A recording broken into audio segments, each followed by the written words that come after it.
నమస్కారం, వార్తలకు స్వాగతం. ముందుగా ముఖ్యాంశాలు. BRS leader press meet, CM Revanth రెడ్డిపై ఫైర్.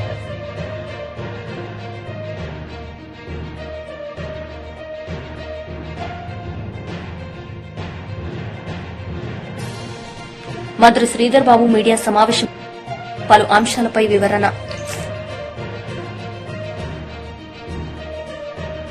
మంత్రి నారా లోకేష్ మీడియా సమావేశం నిర్వహించారు. ఈ సందర్భంగా ఆయన మాట్లాడారు. చేయొద్దండి అంటే మనం ఏదో ఒక సిస్టమ్ ఫాలో అవుతున్నాం. I believe it is broken. ఆ బ్రోకన్ సిస్టమ్, అగే నా వ్యక్తిగత అభిప్రాయం ఇది, బ్రోకన్ సిస్టమ్ ని don't digitize. All you're doing is digitizing a broken system. Then you're not solving a problem. I said we're not going to accept that.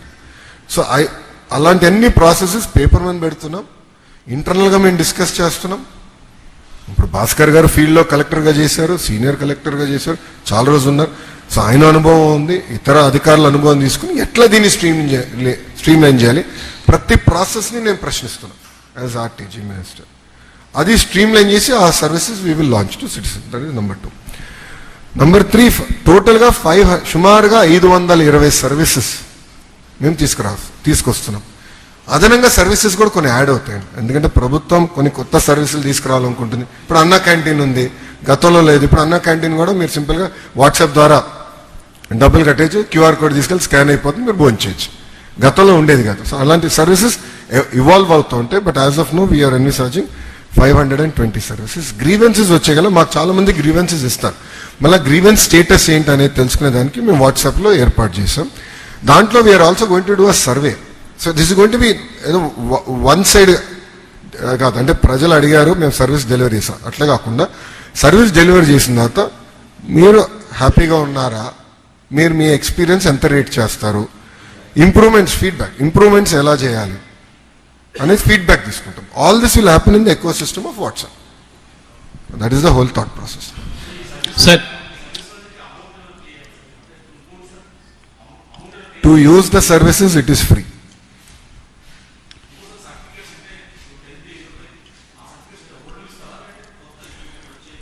Correct, చాలా మంచి ప్రశ్న. ఎక్కడైతే ఒక డేట్ నుంచి మా దగ్గర అన్ని సర్టిఫికేట్స్ ఉన్నాయి, అది ఇంకా ఎనేబుల్ చేయలేదు. We're going to do that. Old certificates ది వీఆర్ డిస్కసింగ్ ఎట్లా చేయాలి. ఎందుకంటే ఆధార్ సీడింగ్ లేని కొన్ని సేఫ్ గార్డ్స్ పెట్టి చేయాలి. అది వీఆర్ యాక్చువల్లీ డిస్కసింగ్. ఒక టైం లైన్ వరకు డిజిటైజేషన్ కూడా ప్రాజెక్ట్ నేను అప్రూవ్ చేస్తే దాని వెనకాల ఏం చేయాలనేది ఒకటి. 2 నాలాంటి వాళ్ళు ఉన్నారు ఉమ్మడి రాష్ట్రంలో.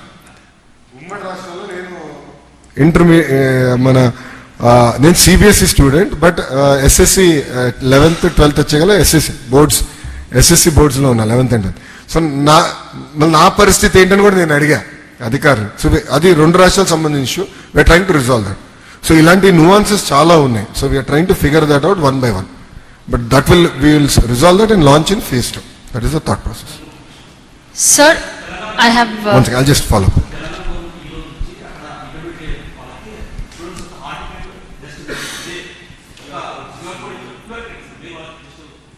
అదే ఆన్లైన్ లో చేస్తున్నారు. మంత్రి శ్రీధర్ బాబు మీడియా సమావేశం నిర్వహించారు. ఈ సందర్భంగా ఆయన మాట్లాడారు. పెట్టుబడులు పెడతా ఉన్న సందర్భంలో ఒక వేదిక అది దావోస్.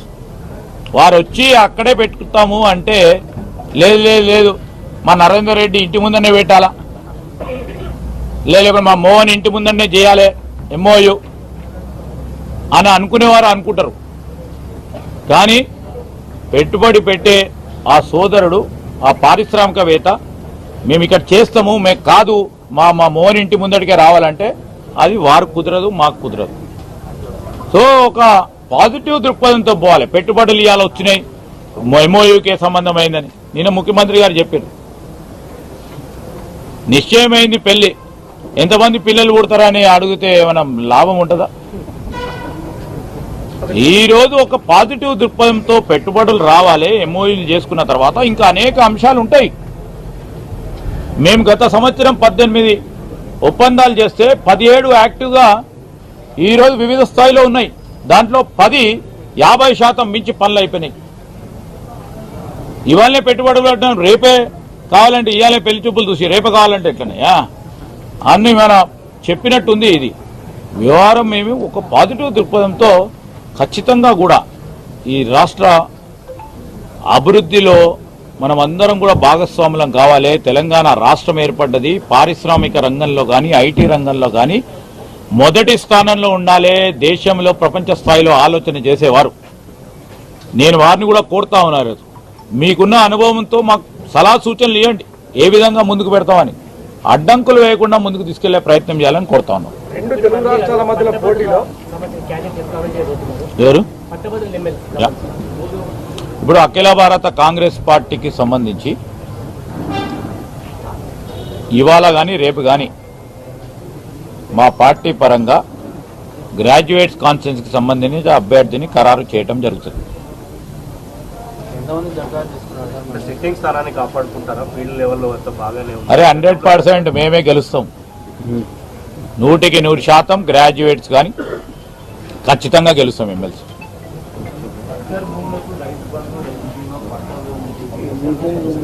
ఏమన్నా నర్సింగాపూర్ విలేజ్ లో సర్కారు భూములకు పట్టాలు తీసుకున్నారు, దాని మీద రైతు బంధు లబ్ధి పొందిండ్రు. వీటి మీద ఒక పెద్ద భూకుంభకోణం లేదు, అసైన్ భూములు అంతా కూడా కబ్జా గురైంది.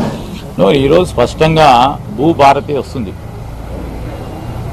ఆ భూభారతి ఉద్దేశం ఏంటంటే గత ప్రభుత్వంలో జరిగిన తప్పులు అవకతవకలు అన్నిటిని కూడా సరి చేసుకొని ప్రభుత్వ భూములు ఏమున్నాయి ప్రభుత్వ భూమి పరంగానే ముందుకు నడిచి ఈరోజు అవన్నిటిని కూడా సవరణ చేసే కార్యక్రమంలో ఉన్నాం, కార్యాచరణలో ఉన్నాం.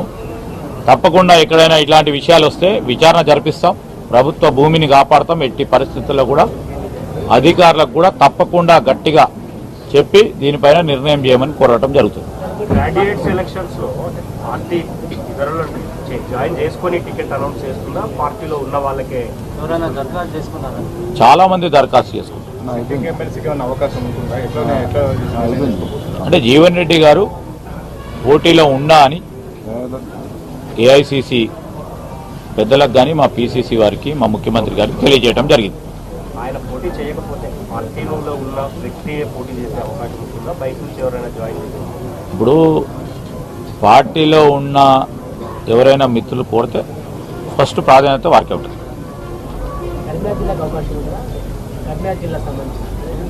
ఇప్పుడు 4 జిల్లాలకు సంబంధించిన ఎలక్షన్, 4 జిల్లాలకు సంబంధించి ఎవరు అభ్యర్థులు అయితే అప్లికేషన్ పెట్టినరో, ఎవరు గెలుపు దగ్గరలో ఉన్నారని మా పార్టీ ఆలోచన చేస్తుందో వారినే ఎన్నుకుంటాం. ఇప్పుడు ఎవరైనా 4 జిల్లాలకు సంబంధించి ఎవరైనా పెట్టుకోవచ్చు. అభ్యర్థి ప్రకటన ఆలస్యం అయింది కదా, ఇప్పటికే ఆల్మోస్ట్ బయట కొంతమంది ఇండిపెండెంట్స్ దూసుకెళ్లారు కదా, అధికారంలో ఉండి అభ్యర్థిని ఇంకా ఫైనల్ చేయాలి అంటే మా నమ్మకం చూడండి. ఈరోజు మా అఖిల భారత కాంగ్రెస్ కమిటీ నిర్ణయం మేరకు మేము నడవాలా.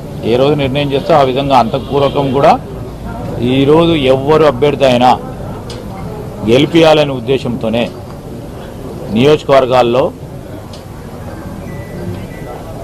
నియోజకవర్గాలకు సంబంధించిన మా ఎమ్మెల్యే కౌశిక్ రెడ్డి మీడియా సమావేశం నిర్వహించారు. ఈ సందర్భంగా ఆయన మాట్లాడారు. ప్రశ్నలు అడుగుతా ఉంటే అధికారుల దగ్గర జవాబు లేదు. జవాబు లేక వాళ్ళు ఏం చేయాలో అర్థం కాని పరిస్థితిలో ఉన్నారు. ఇలా ఒక్కటే చెప్తా ఉన్నా, నా హుజరాబాద్ నియోజకవర్గంలో ఇంద్రమ్మ ఇండ్లు పేరు మీద ఇలా దాదాపు మీకు చూపిస్తా ఉన్నా, మండలం వైజు హుజరాబాద్ పట్టణంలో 1989 ఎలిజిబుల్ లిస్ట్ ఇచ్చిరు. జమ్మికుంట టౌన్లో 2507 ఎలిజిబుల్ లిస్ట్ ఇచ్చిరు. హుజరాబాద్లో రూరల్లో 5188కి ఎలిజిబుల్ లిస్ట్ ఇచ్చిరు. జమ్మికుంట రూరల్లో 3504 ఎలిజిబుల్ లిస్ట్ ఇచ్చిరు. వీణవంకలో 5217 ఎలిజిబుల్ లిస్ట్ ఇచ్చిరు. ఇల్లంతకుంట మండలంలో 3402 ఎలిజిబుల్ లిస్ట్ ఇచ్చిర్రు. కమలాపూర్ మండలంలో 8281 ఎలిజిబుల్ లిస్ట్ ఇచ్చిండు. మొత్తం కలిపితే 30,088 ఇండ్లు ఎలిజిబుల్ లిస్ట్ ఇచ్చిర్రు. దాంతో పాటు స్థలం లేకుండా ఎలిజిబుల్ ఉన్న వాళ్ళు 9,188 లిస్ట్ ఇవ్వడం జరిగింది. అంటే ఈ రెండు కలిపితే నా హుజరాబాద్ నియోజకవర్గంలో ప్రజలకి ఎలిజిబుల్ లిస్టు అవసరం ఉన్న ఇల్లు అవసరం ఉన్న పేదవాళ్ళందరూ దాదాపు సుమారు 40,000 మంది హుజరాబాద్ నియోజకవర్గంలో ఉన్నారని స్వయంగా రేవంత్ రెడ్డి గారు కాంగ్రెస్ ప్రభుత్వం ప్రకటించింది. మీకు తెలియజేస్తా ఉన్నాను. దాంట్లో వీళ్ళు ఇచ్చిన ఇల్లు శాచ్యురేషన్ మోడ్ అని చెప్పి వీళ్ళు ఇచ్చిన గ్రామ పంచాయతీలు మండలానికి ఒక గ్రామ పంచాయతీ అలా ఇచ్చిన అన్ని కలిపితే 830 ఇండ్లు మాత్రమే ఇచ్చిండ్రు. అది కూడా ఏంది 830 మాత్రం ఇచ్చిర్రు. నేను హుజురాబాద్ నియోజకవర్గంలో ఉన్న హుజురాబాద్ మండలంలో ఉన్న ధర్మరాజ్పల్లి గ్రామస్తులని మరియు వీణవంక మండలంలో ఉన్న శ్రీరాములపేట గ్రామస్తులని మన జమ్మికుంట మండలంలో ఉన్న గండ్రపల్లి గ్రామస్తులని ఇల్లంతకుంట మండలంలో ఉన్న భోగంపాడు గ్రామస్తులని కమలాపూర్ మండలంలో ఉన్న దేశరాజ్పల్లి గ్రామస్తులందరినీ కూడా జాగ్రత్తగా ఉండమని చెప్తా ఉన్నాను. ఎందుకంటే వీళ్ళు ఇల్లు ఇచ్చిర్రా లేదా అనేది నాకు అర్థం కాని పరిస్థితి ఉంది. ఎందుకంటే మీరు దయచేసి పుసపుసన ఇల్లు కడితే మీ బుడ్డ మునిగే ప్రమాదం ఉంటుంది, తస్మాత్ జాగ్రత్త అని చెప్తా ఉన్నాను. ఇలా వాళ్ళు వచ్చి ఏం చేస్తారు, ఈ పత్రం ఇచ్చిపోతారు ఉట్టిగా. ఈ పత్రంలా ఎవరి సంతకం ఉండదు, కేవలం నామమాత్ర పత్రం ఇచ్చిపోయి నీకు ఇల్లు శాంక్షన్ అయిపోయింది అంటున్నారు. మరి నోట్ ఫైల్ నంబర్ ఏది, ప్రొసీడింగ్ కాపీ ఏది, ఇవన్నిటికీ జవాబు చెప్పరా? అసలు ఎక్కడిచ్చిర్రు? మరి ఇవన్నీ ఎవరి సంతకం లేకుండా పత్రాలు ఇచ్చినప్పుడు మేము ఎట్లా నమ్మాలి ఇది ఎవరిచ్చినట్టు? మరి నా కలెక్టర్ సంతకం లేదు, నా ఆర్డీఓ గారి సంతకం లేదు, నా ఎంఆర్ఓ గారి సంతకం లేదు, నా హౌసింగ్ మంత్రి గారి సంతకం లేదు, నా ముఖ్యమంత్రి గారి సంతకం లేదు.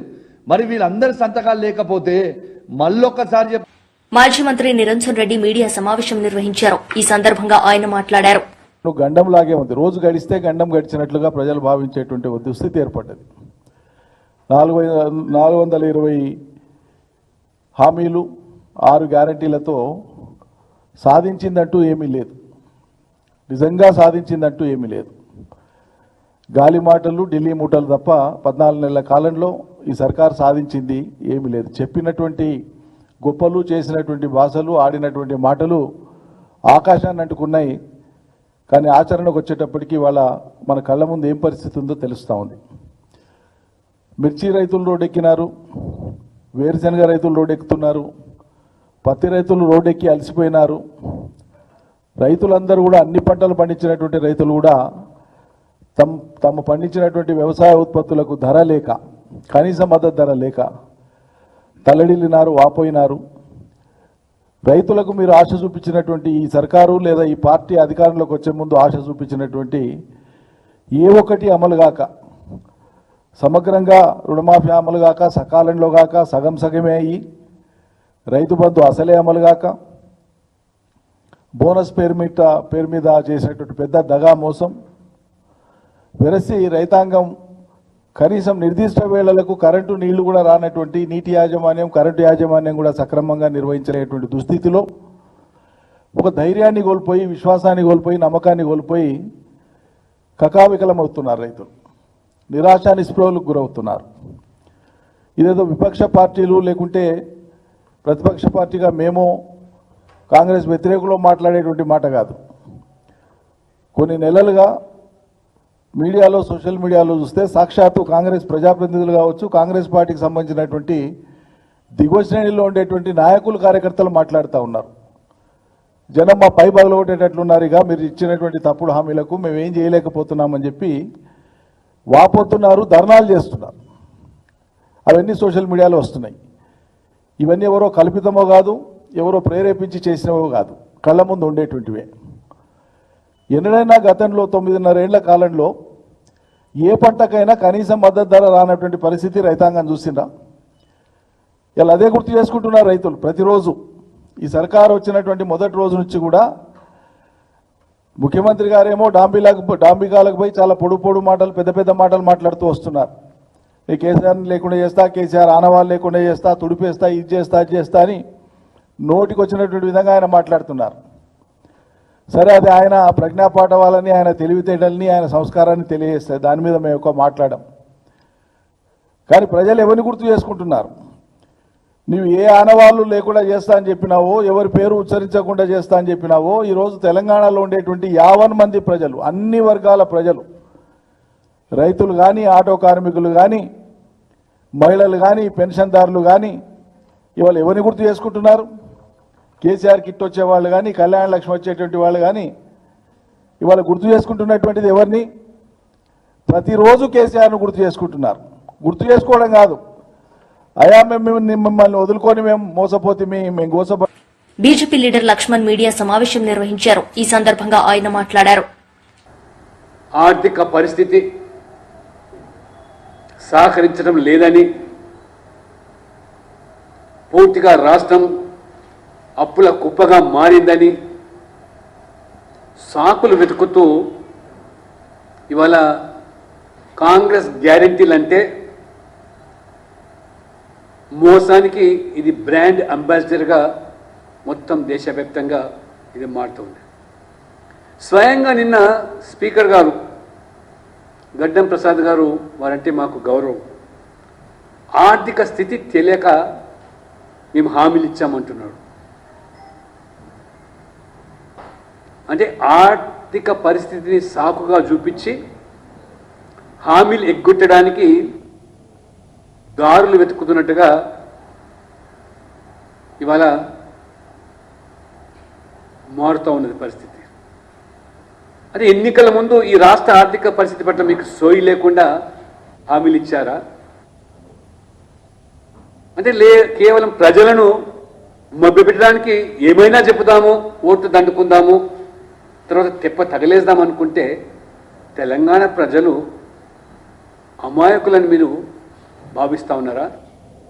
కర్రు గాల్చి వాత పెట్టడానికి ఇవాళ తెలంగాణ ప్రజలు సిద్ధమవుతున్నారు. సంవత్సరం పూర్తయింది.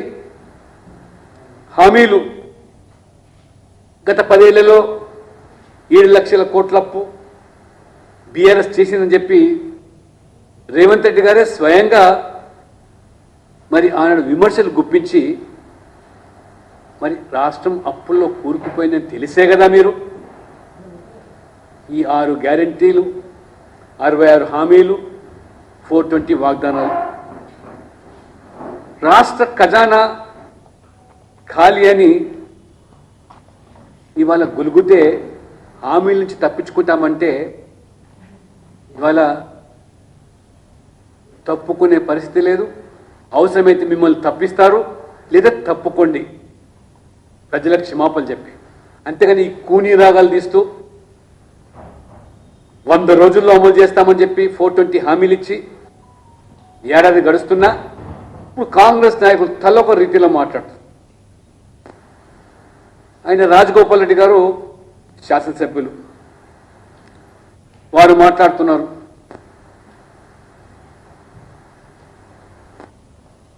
ఇవాళ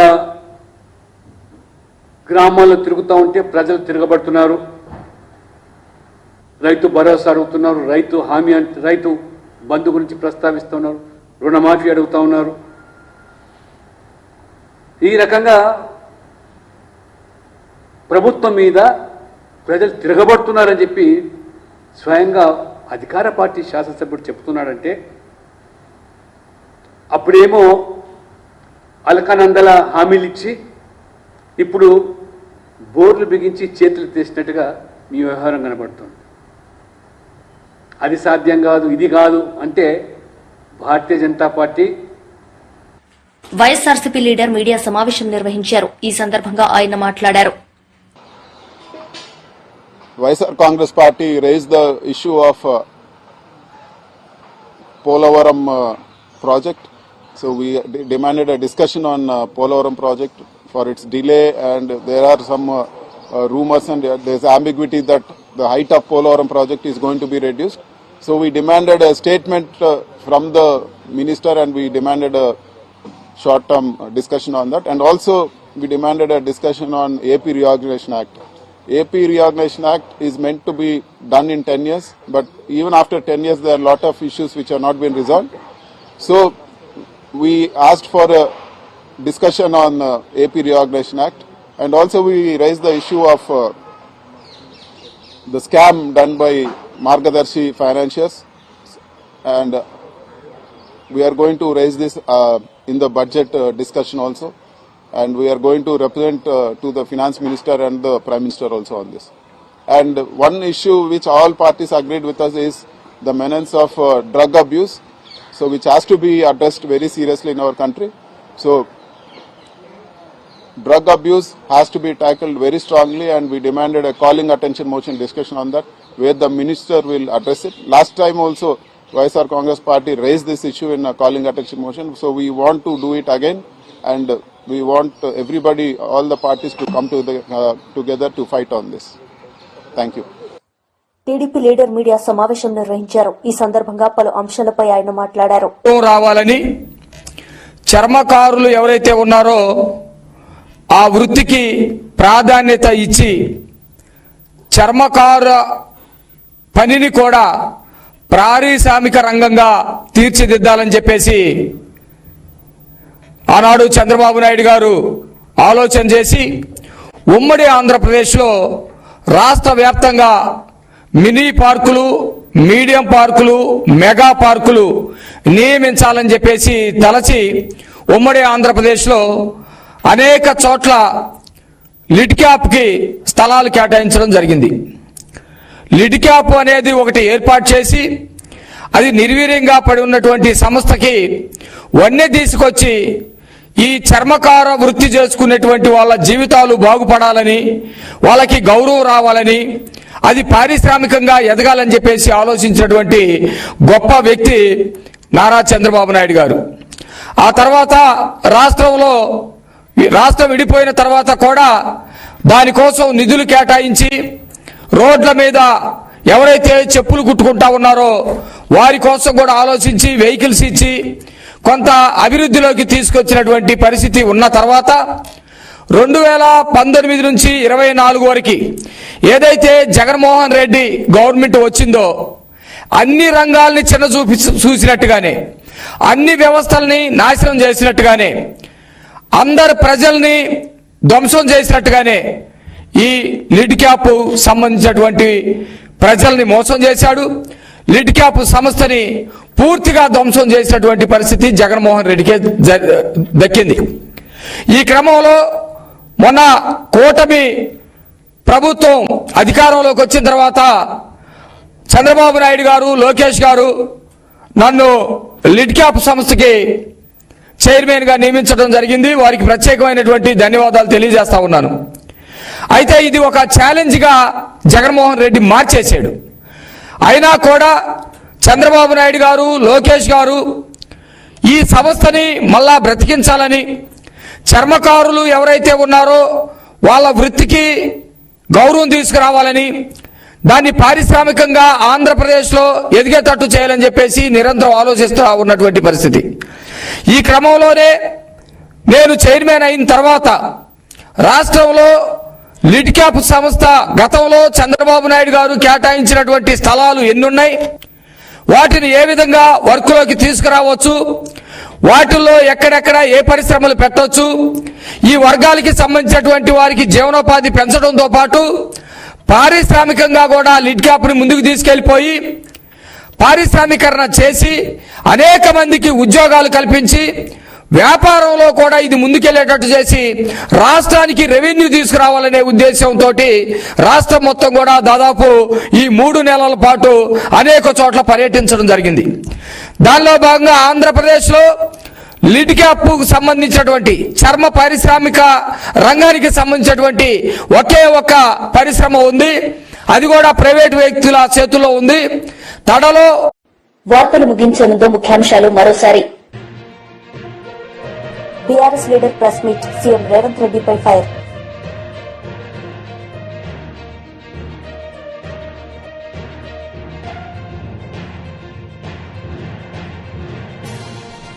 మంత్రి శ్రీధర్ బాబు మీడియా సమావేశం, పలు అంశాలపై వివరణ.